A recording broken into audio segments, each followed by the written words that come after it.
마가복음 7장 31절에서 34절 말씀 읽겠습니다. 예수께서 다시 두로 지경에서 나와 시돈을 지나고 데가볼리 지경을 통과하여 갈릴리 호수에 이르시매 사람들이 귀먹고 어눌한 자를 데리고 예수께 나와 안수하여 주시기를 간구하거늘 예수께서 그 사람을 따로 데리고 무리를 떠나사 손가락을 그의 양귀에 놓고 침뱉아 그의 혀에 손을 대시며 하늘을 우러러 탄식하시며 그에게 이르시되 에바다 하시니 이는 열리라는 뜻이라. 아멘. 오늘은 이 본문 말씀을 통하여 열려라 에바다 이런 제목으로 하나님의 말씀을 살펴보도록 하겠습니다. 열려라 에바다. 예수께서 두로와 시돈을 거쳐 갈릴리 호수 동쪽 데가볼리에 이르셨습니다. 데가볼리란 이방인들이 거주하는 지역으로서 10개의 헬라 도시를 통합해서 부르는 이름입니다. 마가서의 특징을 보게 되면 예수님의 행적을 자세히 기록합니다. 오늘 마가복음 7장 31절을 다시 한번 보세요. 예수께서 다시 두로 지경에서 나와 시돈을 지나고 데가볼리 지경을 통과하여 갈릴리 호수에 이르시매 주님께서 이방인 땅 곳곳을 다니시는 모습을 기록하고 있습니다. 또한 이방인 땅 곳곳에서 이루어진 기적 사건까지도 함께 기록하고 있는 것입니다. 수로보니게 여인의 귀신 들린 딸을 고치신 일이나 보리떡 7개와 작은 생선 2마리로 4,000명을 먹으신 일, 그리고 본문에 귀먹고 어눌한 자를 치료하신 일들이 모두가 이방인의 땅에서 이루어졌음을 부각시키고 있습니다. 이는 주님께서 이방인들을 구원하기 위하여 얼마나 애쓰셨는가를 우리에게 교훈해 줍니다. 마가복음 4장 16절을 보세요. 흑암에 앉은 백성이 큰 빛을 보았고 사망의 땅과 그늘에 앉은 자들에게 빛이 비추어다다. 이 말씀이 그대로 응하게 됩니다. 따라서 우리는 본문이 주는 첫 번째 교훈을 살펴볼 수가 있는데 우리로 세상을 향해서 복음 전도에 힘을 다하라는 말씀의 교훈이 담겨져 있는 줄로 믿습니다. 우리는 각자 받은 은혜대로 사람들에게 복음을 증거해야 합니다. 그리고 그들을 예수께 데려와 제자 삼아야 합니다. 또한 그들이 제자가 되었을 때는 세례를 베풀어서 그들로 하여금 제자의 표시를 분명히 갖게 해야 합니다. 그것은 마태복음 28장 19절에서 이렇게 말합니다. 그러므로 너희는 가서 모든 족속으로 제자를 삼아 아버지와 아들과 성령의 이름으로 세례를 주고. 하지만 오늘날 한국교회를 보게 되면 모두가 깊은 잠 가운데 빠져 있는 듯합니다. 저는 어디서 전도를 열심을 내며 복음 전파에 힘쓰고 있는 교회를 통보지를 못하겠습니다. 목사들은 이미 날개를 접은 채 더 이상 복음 전파를 위해 멀리 날지를 않습니다. 그들은 마치 자기 교회를 자신의 왕국인 양 그 안에서 왕노릇만 할 따름입니다. 교회의 기둥들인 집사와 장로들도 마치 기둥의 기능이 제자리에 서 있는 것처럼 아무런 동작도 하지 않고 꼼짝도 하지 않습니다.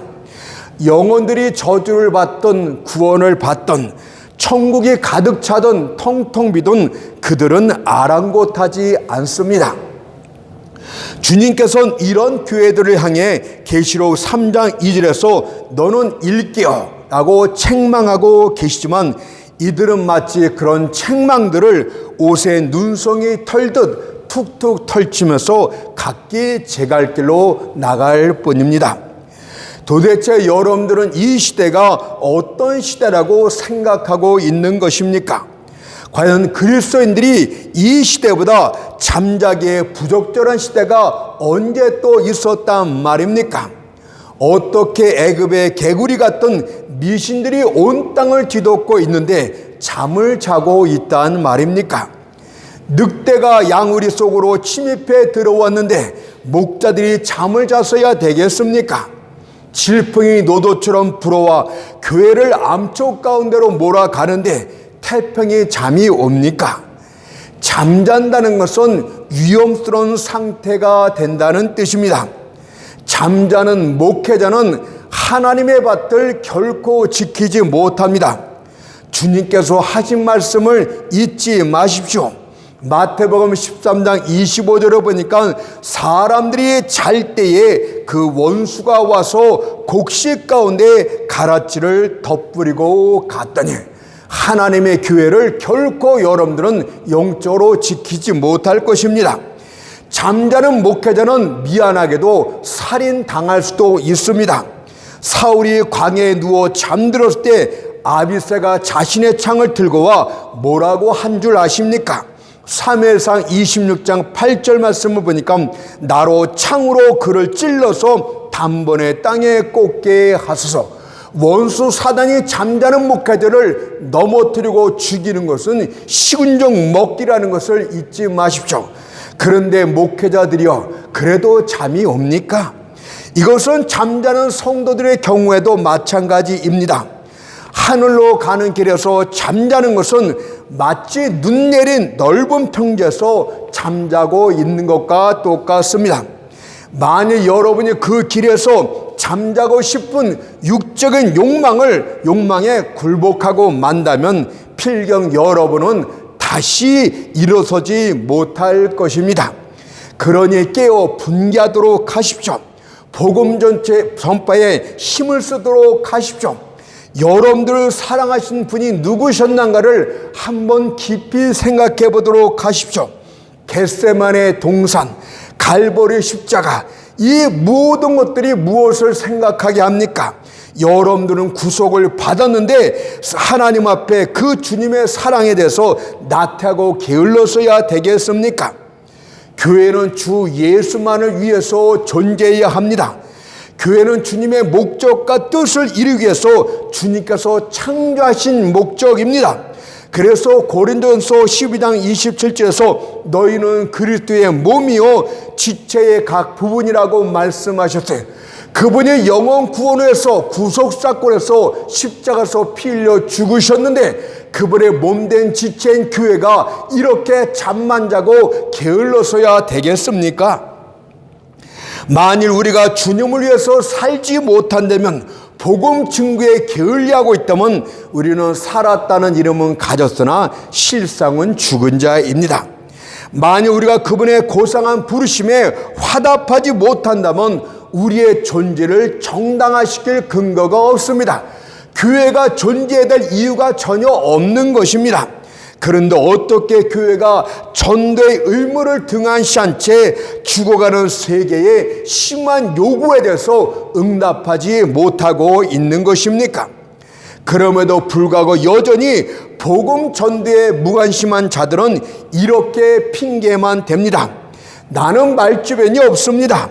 나는 사람들을 설득하여 그들로 예수를 믿게 할 능력도 없습니다. 그러니 나만큼은 빼주십시오. 그들은 항상 이런 식으로 핑계를 댑니다. 이것은 마치 모세가 하나님의 부르심을 받았을 때 핑계댄 것과 똑같지 않습니까? 출애굽기 4장 10절 말씀을 보세요. 주여 나는 본래 말에 능치 못한 자라. 주께서 주의 종에게 명하신 후에도 그러하니 나는 입이 뻣뻣하고 혀가 둔한 자니이다. 여러분들 정말 우리 주님께서 처음 11사도를 뽑았을 때를 살펴보도록 하세요. 거기에 유능한 자가 어디 있었단 말입니까? 다 갈릴리 호숫가에서 고기를 낚은 어부들이 대부분이 아닙니까? 정말 뛰어난 능력과 설득력이 있고 언변이 있는 자들을 통해서 복음으로 세상을 정복하려고 하였다면 그분은 아덴으로 내려가서 뛰어난 사상가나 철학자, 언변가를 뽑았어야 되는 것입니다. 그럼에도 불구하고 그 11제자, 무지한 11제자들을 뽑았다는 것은 영혼들을 구원하는데 그들의 능력이 필요한 것이 아니라 주님의 능력으로부터 모든 것이 나온다는 것을 교훈하고 있는데, 어찌 여러분들이 자신의 무능함을 핑계대고 있는 것입니까? 하나님의 뜻은 설교자의 능력이나 여러분의 뛰어난 언변력에 있지를 않습니다. 오직 하늘과 땅의 모든 권세를 가지신 그분 손안에 있다는 사실을 잊지 않도록 하십시오. 그래서 마태복음 28장 18절 19절이 이렇게 말하는 거 아닙니까? 하늘과 땅의 모든 권세를 내게 주셨으니 그러면 너희는 가서 모든 족속으로 제자를 삼아. 하늘과 땅의 모든 권세라는 것은 전능한 능력이란 뜻입니다. 그러니 시온의 딸들이여, 두려워하지 말고 세상으로 나가도록 하십시오. 여러분은 사람이 있는 곳이면 어디든 자유롭게 나가서 복음을 전할 권리가 있는 것입니다. 참으로 요즘 하나님의 백성들이 나아가서 전도하는 그런 모습을 한번 봤으면 좋겠습니다. 목회자들이 상다리가 부러질 만한 그 음식상에 앉아있는 것보다는 그들이 나가서 복음을 전하는 그런 모습을 다시 한번 봤으면 좋겠습니다. 우리의 발에는 착고가 걸려있지 않고 우리의 입술에는 재갈이 물려있지 않습니다. 모든 권세란 무엇입니까? 자존하시는 권세고 창조의 권세며 창조하신 것을 유지하는 권세고 창조한 것을 파괴하는 권세 아닙니까? 열면 닫을 수 없는 권세이고 타도하고 싸울 수 있는 권세이며 죽이고 살릴 수 있는 권세요, 말씀하신 것을 그대로 이룰 수 있는 이 권세를 말하는 거 아닙니까? 그러니 이 시간 여러분들 위해서 주님께서 열려라 에바다라고 말씀하고 계시니 이제 세상으로 나가서 다시 한번 복음 전도에 힘을 쓰도록 하십시오. 여러분들 이 명령에 대해서 모두 이사야 선지처럼 이렇게 고백하기를 정말 기도드리겠습니다. 이사야 6장 8절 말씀처럼 주여 내가 여기 있나이다, 나를 보내소서. 두 번째로 본문은 이런 또한 교훈을 하고 있습니다. 주께서 규모걸이 되고 반벙어리 된 자를 치료하신 것은 복음 사역의 모형이라고 말씀드리고 싶습니다. 사람들이 규모고 반벙어리 된 자를 주께 데려옵니다.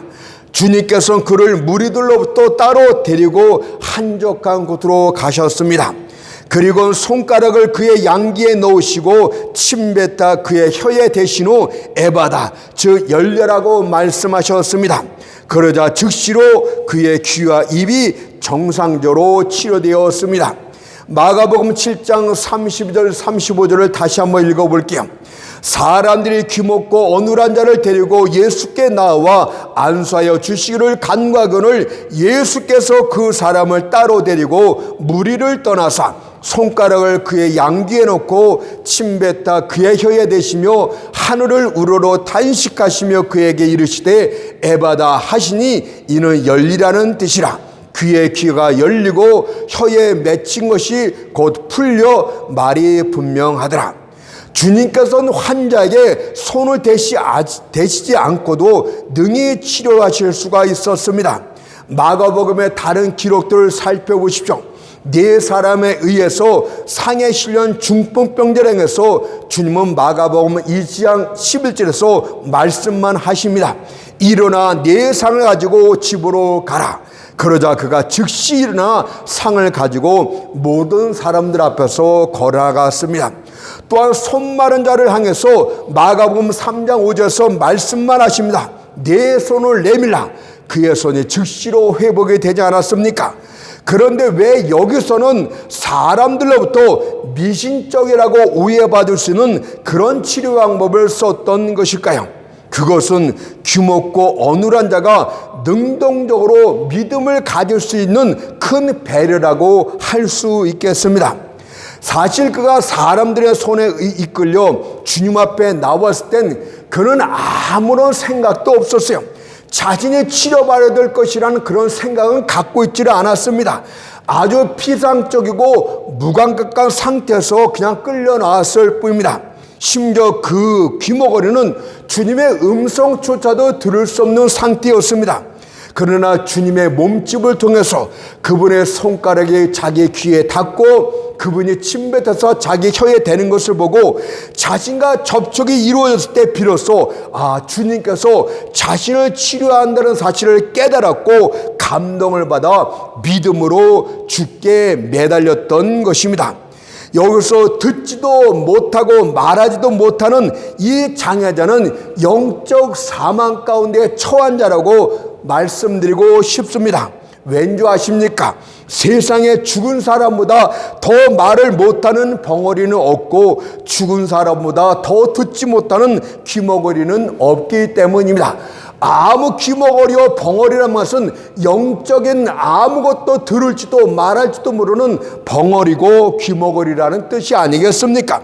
그러나 은혜가 임하게 되면 모든 것이 변하고 맙니다. 장님이 눈을 뜨고 귀머거리가 들으며 벙어리가 말하고 노래하며 절름발이가 걷고 뛰게 된다고 합니다.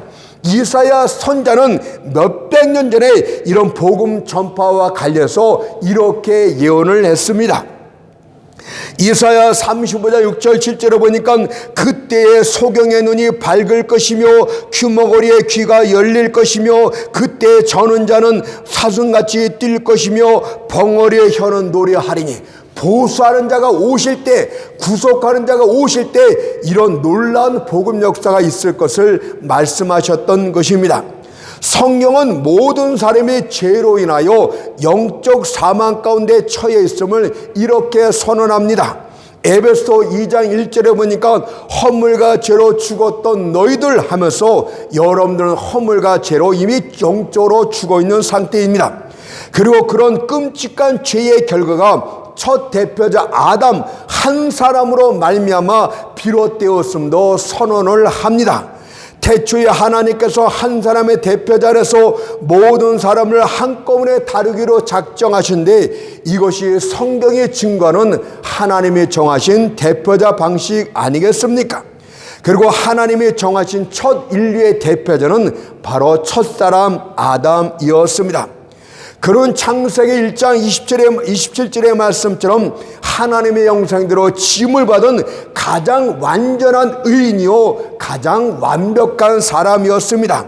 게다가 그에게는 모든 것이 완벽한 에덴 동산이란 완전한 환경까지 주어졌습니다. 따라서 그는 자기 자신의 부족함으로 하나님께 불순종할 이유가 전혀 없었습니다. 그럼에도 불구하고 첫 대표자 아담의 순종은 그리 오래가지를 못했습니다. 시편 49편 12절에 보니까 사람은 존귀하나 장구치 못하며 라고 말씀하고 있지 않습니까? 그는 선악과를 먹지 말라는 단 한 가지의 금령도 지키지 못한 채 유혹을 받아 넘어지고 맙니다. 그리고 그 대표자 아담의 타락으로 말미암아 온 인류는 하나님의 심판을 받아 저주 아래 놓이게 됩니다. 뿌리가 썩으면 온 가지가 썩는 것처럼 샘의 근원이 더러워지면 거기서 나오는 모든 물줄기가 더러워지는 것처럼 아담의 원죄로 말미암아 모든 사람의 죄인 되었고 사망이 모든 사람 가운데 왕노릇하고 있음을 성경은 말합니다. 거대한 공동묘지를 보십시오. 그리고 그 앞에서 누가 이 모든 사람을 죽였는고 한번 물어보십시오. 그러면 거기서 들려오는 유일한 대답은 이것일 것입니다. 로마서 5장 12절의 말씀처럼 이러므로 한 사람으로 말미암아 죄가 세상에 들어오고 대표자로 인한 인류의 타락을 말씀하시죠. 이러므로 한 사람으로 말미암아 죄가 세상에 들어오고 죄로 말미암아 사망이 왔나니 이와 같이 모든 사람의 죄를 지었으므로 사망이 모든 사람에게 이르렀느니라. 먼저 온 인류에게 육적 사망이 찾아왔습니다. 주변을 둘러보십시오. 과연 누가 죽음을 피할 수 있었단 말입니까? 부처도 죽었고 무고한 교황도 죽습니다. 이는 그들이 우리와 똑같은 죄인이란 뜻입니다. 비록 어떤 이가 세상 황금을 다 제공한다 할지라도 그는 그것으로 냉혹한 죽음을 매수할 수는 없을 것입니다. 그의 사랑하는 아내가 그를 붙들어 놓으려 해도 그는 그녀 품에서 떨어져 나와야 합니다. 그의 자녀들이 웁니다. 그러나 죽음은 그들의 눈물이 마를 때까지 기다려주지도 않습니다. 또한 죽음에는 대리인도 없습니다. 비록 큰 은혜를 입은 절친한 친구가 그를 대신하여 죽으려 한다 할지라도 그렇게 할 수 없는 것입니다. 한 번 죽는 것은 하나님이 정하신 것이고 때문에 모든 사람들은 반드시 죽어야 됩니다. 히브리서 9장 26절의 말씀처럼 한 번 죽는 것은 사람에게 정하신 것이요 그 후에는 심판이 있으리니. 그렇다면 왜 사람들은 죽는 것을 인식하지 못하고 있는 것일까요? 그것은 육적인 사망은 천천히 우리에게 임하고 있기 때문에 그렇습니다. 우리는 그래서 오해하고 착각함으로 날마다 산다 이렇게 말하지만 성경은 정확히 말합니다. 고린도전서 15장 31절의 말씀처럼 나는 날마다 죽느라. 우리는 모래시계와 같습니다. 모래가 아래로 흘러내림으로써 시계는 움직이고 작동하지만 그 순간부터 모래는 점점 줄어드는 것입니다. 우리의 맥박수는 처음부터 정해져 있습니다. 호흡할 적마다 정해진 맥박수는 점점 줄어들고 있는 것입니다. 우리의 육신의 생명은 날마다 서서히 죽어가고 있기 때문에 사람들은 살아가고 있다고 착각을 하는 것입니다. 뿐만 아니라 온 인류에는 영적 사망도 찾아왔습니다. 영적 사망은 서서히 임하는 형벌이 아니라 태어날 때 즉시로 임하는 것입니다. 사망은 소멸이 아니라 분리입니다. 육적 사망은 육체와 영혼이 분해되는 것이고 영적 사망은 영혼이 생명의 근원 대신 하나님으로부터 분리되는 것입니다. 그러니 죽으면 모든 것이 끝이다 이런 어리석은 말은 하지 마십시오. 믿는 자는 낙원에 믿지 않는 자의 영혼은 음비에 떨어지게 될 것임을 거지 나사로와 부자의 관계를 통해서 알 수 있습니다. 누가복음 16장 22절 23절 말씀을 보세요. 이에 그 거지가 죽어 천사들에게 받들려 아브라함 품에 들어가고 부자도 죽어 장사됨에 저가 음부에서 고통 중에 눈을 들어 라고 말씀하고 있지 않습니까? 영적 사망은 태어날 때부터 모든 사람에게 임했습니다. 그래서 사람들은 태어날 때부터 본능적으로 하나님은 아주 멀리 계신 분, 하나님은 도저히 찾을 수 없는 분, 심지어 어떤 이는 시편 14편 1절 말씀처럼 하나님은 없다라고까지 말합니다. 한마디로 영적 사망자는 하나님에 대해서 철저히 죽어있는 상태입니다. 또한 이들은 모든 영적인 것들에 대해서도 죽어 있습니다. 마치 두더지가 천문학에 대해서 알지 못하고 돌이 음악에 대해서 죽어 있는 것처럼 이들은 영적 실체에서 철저히 죽어 있습니다. 여러분들 이들에게 말해 보십시오. 이들에겐 천사도 없고 천국도 없고 지옥도 없고 아무것도 없습니다. 그래서 고린도전서 2장 14절에서 이렇게 말하는 것입니다. 육에 속한 사람은 하나님의 성령의 일을 받지 아니하나니 저희에게는 미련하게 보이며 또 깨닫지도 못하나니 이런 일은 영적으로라야 분별함이니라. 따라서 영적 사망자는 첫 번째로 영적 벙어리입니다. 이들은 자신의 죄를 고백할 수 없는 영적 벙어리입니다. 비록 단순한 고백은 할 수 있을지는 모르겠지만 내심으로는 항상 내가 왜 죄인이란 말인가 이렇게 반문을 합니다. 이들은 예수를 주라고 절대 입을 열어 시인하지 못합니다. 기껏해야 교리적인 지식으로는 말할 수 있겠죠. 하지만 내심으로 인정하는 생명력 있는 고백은 하지 못합니다. 왜 그런지 아십니까? 그것은 성령으로 말미암지 않고서는 불가능하대요. 고린도전서 12장 3절에 보니까 성령으로 아니하고는 누구든지 예수를 주시라 할 수 없느니라. 또한 영적 사망자는 영적 귀머거리이기도 합니다.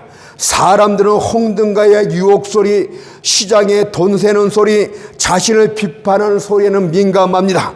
하지만 하나님의 음성과 양심의 흐느낌의 소리, 광야에서 외치는 진실된 선자의 소리에는 귀가 막혀 있습니다. 시끌벅적한 세상 잡으면 귀를 기울이고 있지만 영원한 부유함을 주시는 하나님의 음성에는 살모사처럼 매정하고 듬증성처럼 무정할 따름입니다.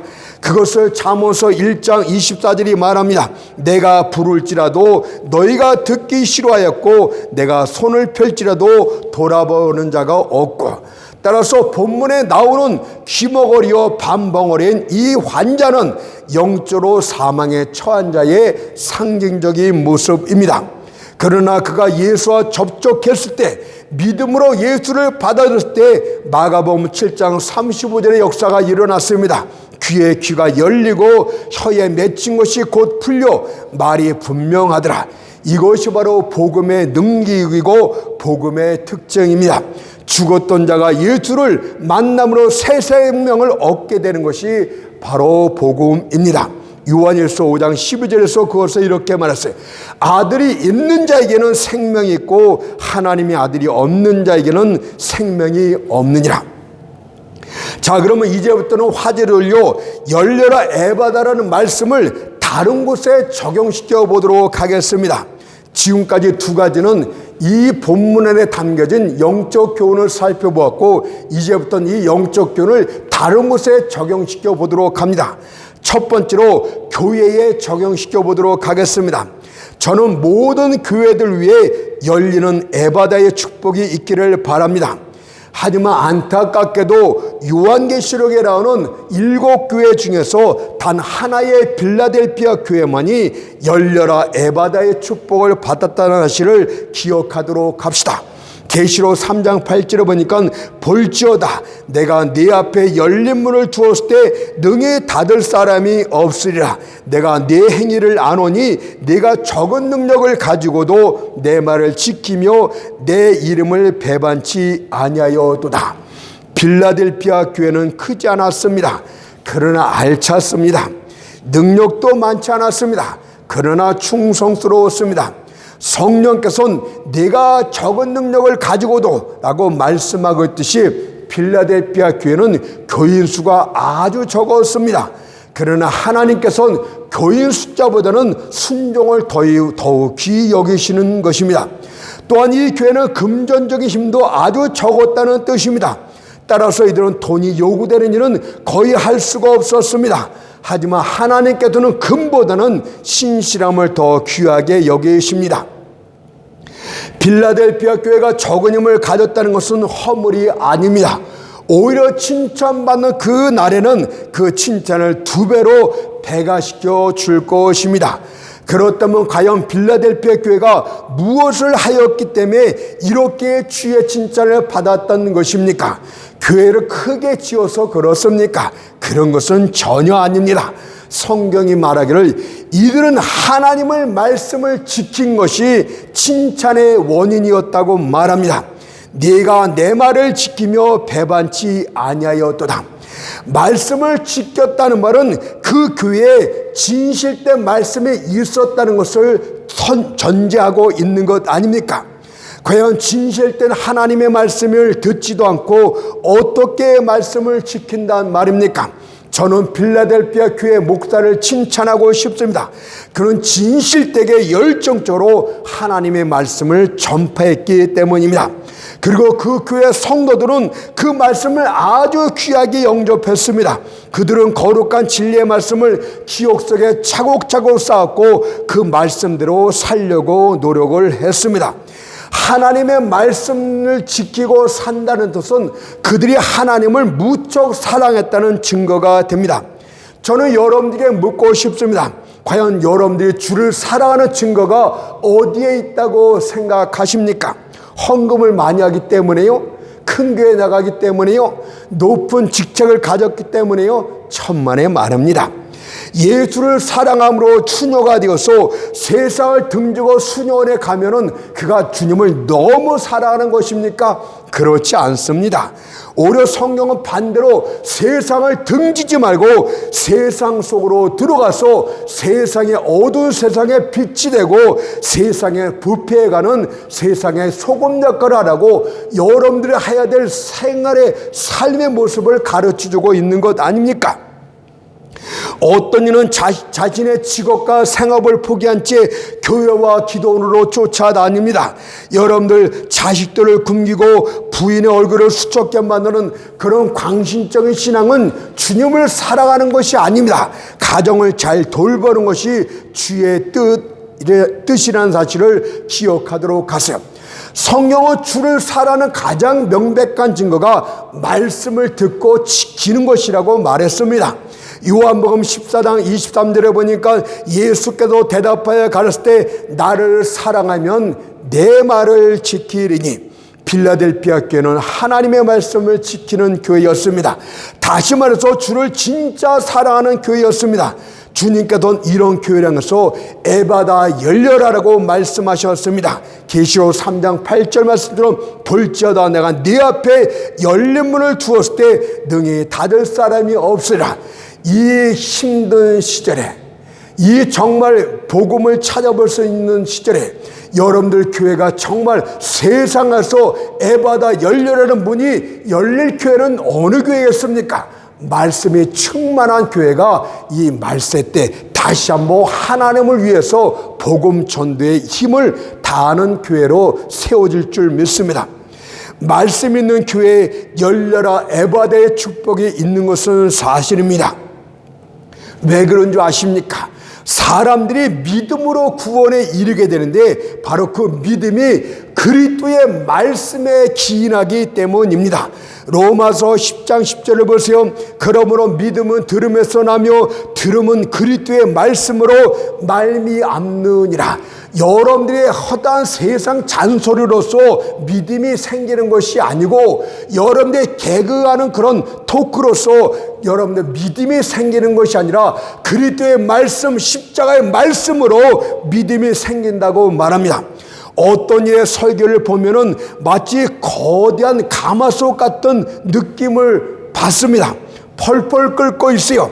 그런데 그 안을 정작 들어보면 거의 쌀알갱이가 몇 알만 둥둥 떠다닙니다. 진리의 말씀은 거의 없고 복음의 말씀은 거의 없고 인간적 흠문만 가득한 그런 말씀이 얼마나 많은지 모릅니다. 여러분들 이런 교회는 피하는 것이 좋습니다. 빌라델피아 교회는 그때까지 동서남북이 막혀 꼼짝할 수가 없었습니다. 그러나 이제 때가 되매 주께서 열려라 에바다라고 말씀하셨고 그들의 앞길이 확 열리게 되었습니다. 세상 곳곳으로 복음 전파를 위한 길이 열렸던 것입니다. 양떼들이 들어오는 문도 활짝 열렸던 것입니다. 그러므로 이 시대 때 가장 복된 교회는 바로 하나님의 말씀이 살아 움직이는 교회라고 할 수 있겠습니다. 마지막으로 이 본문을 각 성도에게 적용시키고 마치도록 하겠습니다. 잠언서 15장 19절을 보니까 게으른 자의 길은 가시울타리 같으나 정직한 자의 길은 대로니라. 정직한 자들에게 열려라 에바다의 축복이 있겠다는 그 뜻입니다. 먼저 게으른 자의 길은 가시울타리 같을 것이라고 예언합니다. 게으름은 하나의 가시입니다. 오늘 게을리한 의무가 내일엔 무거운 빛이 되어 돌아옵니다. 게으름은 여러분들의 삶을 찌르는 가시가 될 것입니다. 게으름이 하루하루 쌓이게 되면 훗날 가시 울타리가 되어서 여러분들의 앞길을 막을 것입니다. 게으른 자들은 할 것이 없어지요. 나아갈 길이 전혀 없습니다. 가시 울타리, 게으름의 울타리가 되어서 그들의 앞길을 막았기 때문입니다. 여러분의 현재와 미래를 어렵게 만드는 것이 무엇인지 아십니까? 현재도 길이 없고 미래도 장래도 소망이 없는 그 상태를 누가 만든지 아십니까? 바로 여러분들의 과거의 게으름이 여러분의 현재를 미래를 그렇게 힘들게 만들었다는 사실입니다. 그러므로 오늘 할 일을 내일로 미루지 마십시오. 여러분이 가는 인생길에 연체된 것들을 잊게 하지 마십시오. 그날의 일은 그날에 해야 됩니다. 이것이 바로 인생의 지혜요, 이것으로부터 열려라 에바다의 축복이 임하게 되는 것입니다. 그렇다면 여러분의 인생길이 활짝 열리기 위해선 부지런히 노력만 하면 될까요? 성경은 그렇게 말하지 않습니다. 본문은 게으른 자의 반대를 부지런한 자라고 표현하지 않고 정직한 자라고 말하고 있습니다. 이것은 부지런만 갖고선 출세고 인생이 확 열린다는 뜻이 아닙니다. 실제로 세상을 보게 되면 아침 일찍 일어나고 늦게까지 일하면서 염려수고의 떡을 먹어도 활짝 열리는 길이 없는 자들이 허다합니다. 그것을 시편 127편 2절이 말합니다. 너희가 일찍 일어나고 늦게 누우며 수고의 떡을 먹음이 헛되도다. 그러므로 여호와께서 그의 사랑하는 자에게 잠을 주시는도다. 정직한 자의 길이란 무엇입니까? 부지런하고 근면한 생활 위에 믿음을 더한 것이라고 말합니다. 그래서 고린도서 5장 7절에선 우리는 믿음으로 행하나니 말하고 있어요. 믿음은 무엇입니까? 부지런을 떨고 열심을 내되 주와 함께하고 동행하는 것입니다. 히브리서 11장 5절을 보면 에녹이 하나님과 함께 300년 동안 동행했던 것이 믿음이라고 했습니다. 두 사람이 함께하기 위해서는 공통된 토대가 있어야 돼요. 그들의 삶의 목표가 같아야만 함께 갈 수 있는 것 아닙니까? 여러분들은 하나님 앞에 항상 내가 어떻게 하면 하나님을 영화롭게 할 수 있는가를 생각하시면서 일에 매진해야 됩니다. 모든 일에 열심을 내며 근면하도록 하십시오. 그러나 그 일의 목적은 하나님을 영화롭게 하는 데 두도록 하세요. 내가 이런 지위까지 올라갔을 때 하나님을 이렇게 기쁘게 해야지. 내가 이 일을 할 때는 주님을 어떻게 생각하고 있을까? 내가 이 일을 통해서 주님을 기쁘게 하는 방법은 도대체 무엇일까? 이런 것들을 생각하면서 부지런하게 힘을 내도록 하십시오. 그렇게 할 때 여러분들의 길은 정직한 자의 길이 될 것이며 주님께서는 그 인생길을 축복하사 열려라 에바다라고 말씀하여 주실 줄로 믿습니다. 그렇게 할 때 여러분들의 인생길은 막힘이 없는 도로가 될 것이고 거친 것들이 평탄케 될 것이며 어려움들이 사라지게 될 것입니다. 아무쪼록 2023년 첫 주를 시작하는 이 마당에 있어서 주께서 여러분들 모두를 향해서 열려라 에바다라고 말씀하심으로써 올 한해 형통케 되는 복된 새해가 되시길 주님의 이름으로 축원드립니다.